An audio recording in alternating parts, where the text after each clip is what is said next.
بالآخر حجاب پر پابندی کا معاملہ پوری دنیا کو لپیٹ میں لے رہا ہے۔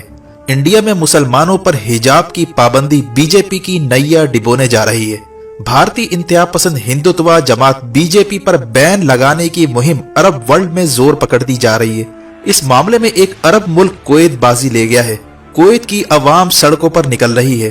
انڈیا میں حجاب پر پابندی کے خلاف پورے کویت میں مظاہرے شروع ہو چکے ہیں اور رفتہ رفتہ پورے عرب ورلڈ کو حجاب کا معاملہ لپیٹ میں لے رہا ہے، جس سے بی جے پی کی گورنمنٹ کو بڑا دھچکا لگنے جا رہا ہے۔ نریندر مودی کے کرتوتوں کی وجہ سے انڈیا کے لیے نئی پریشانی کھڑی ہو چکی ہے۔ حال ہی میں کویتی پارلیمنٹیرینز کے ایک گروپ نے گورنمنٹ کو ایک لیٹر لکھا ہے جس میں کئی پارلیمنٹیرینز کے دستخط موجود ہیں۔ اس لیٹر میں کویت کی گورنمنٹ سے مطالبہ کیا گیا کہ نریندر مودی کی پارٹی یعنی بی جے پی پر فوری طور پر پابندی لگائی جائے۔ بی جے پی سے تعلق رکھنے والا کوئی بھی شخص کویت کی سرزمین پر آئندہ قدم نہ رکھے۔ جس طرح انڈیا میں مسلمانوں کے ساتھ سلوک ہو رہا ہے، ان کے حقوق چھینے جا رہے ہیں، مسلم خواتین کے برقعے تک اتارے جا رہے ہیں، ایسے میں ایک مسلمان کی غیرت اور حمیت کا تقاضا ہے کہ ان کو سپورٹ کیا جائے اور فوری طور پر بی جے پی کے انتہا پسندوں پر پابندی لگائی جائے۔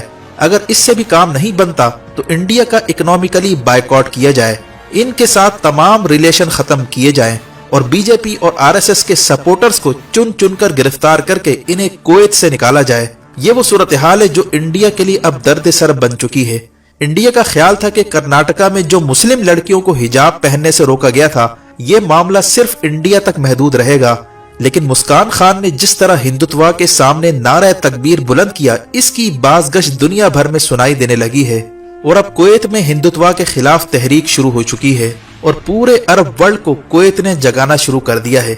اس معاملے میں کویت کے ممتاز لائر مجبل الشریکہ کا بڑا کردار سامنے آ رہا ہے، جنہوں نے ہندوتوا کے خلاف تحریک شروع کرنے کا بیڑا اٹھا لیا ہے اور دیکھتے ہی دیکھتے ان کی یہ تحریک پورے عرب ورلڈ میں پھیلتی جا رہی ہے، یہاں تک کہ کویتی عوام نے انڈین ایمبیسی کے باہر شدید احتجاج بھی ریکارڈ کروایا ہے۔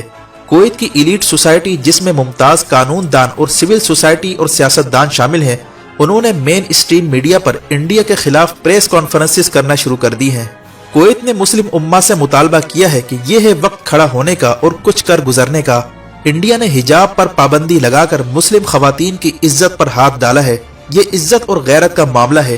اگر انڈیا حجاب پر سے پابندی ختم نہیں کرتا اور نریندر مودی مسلمانوں کے ساتھ جاری سلوک کی مذمت نہیں کرتا تو پوری عرب دنیا بشمول مسلم ممالک کو بیک وقت کھڑا ہونا ہوگا اور بی جے پی کی گورنمنٹ کو سبق سکھانا ہوگا۔ واضح ہے کہ اس وقت کویت کی سرزمین پر جو ہندوتوا کے خلاف تحریک شروع ہوئی، اس سے عرب حکمرانوں پر شدید پریشر آ چکا ہے۔ انہیں خطرہ ہے کہ اس کی پاداش میں ان کی حکومت خطرے میں نہ پڑ جائے۔ ایسے میں عرب حکمران اپنا تختہ بچانے کے لیے انڈیا کی موجودہ حکومت کے خلاف کوئی نہ کوئی قدم اٹھا سکتے ہیں، کیونکہ حال ہی میں اوائسی نے بھارتی حکومت پر شدید تنقید کی تھی، جو اس بات کا اشارہ ہے کہ عرب ورلڈ میں ہندوتوا کے خلاف تحریک شروع ہو رہی ہے، جس کا آغاز بی جے پی پر پابندی لگا کر کیا جا رہا ہے۔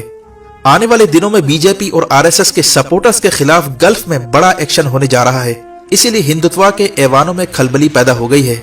بی جے پی کو اب اندیشہ ہے کہ کویت میں شروع ہونے والی تحریک سعودی عرب، یو اے ای سمیت سب کو اپنی لپیٹ میں لے لے گی، جہاں انڈیا کا بڑا اسٹیک موجود ہے۔ جبکہ بھارتی سیاستدان ششی تھرور نے بیان دیا ہے کہ مودی کی حرکتوں کی وجہ سے انڈیا کو نقصان ہونے جا رہا ہے اور بی جے پی پر پابندی کا مطالبے کو ری ٹویٹ بھی کر دیا ہے، جس سے معلوم ہوتا ہے کہ انڈیا کے اندر بی جے پی کے خلاف شدید جذبات ابھر رہے ہیں، یعنی حجاب پر پابندی کا معاملہ ہندوتوا پر بھاری پڑنے جا رہا ہے۔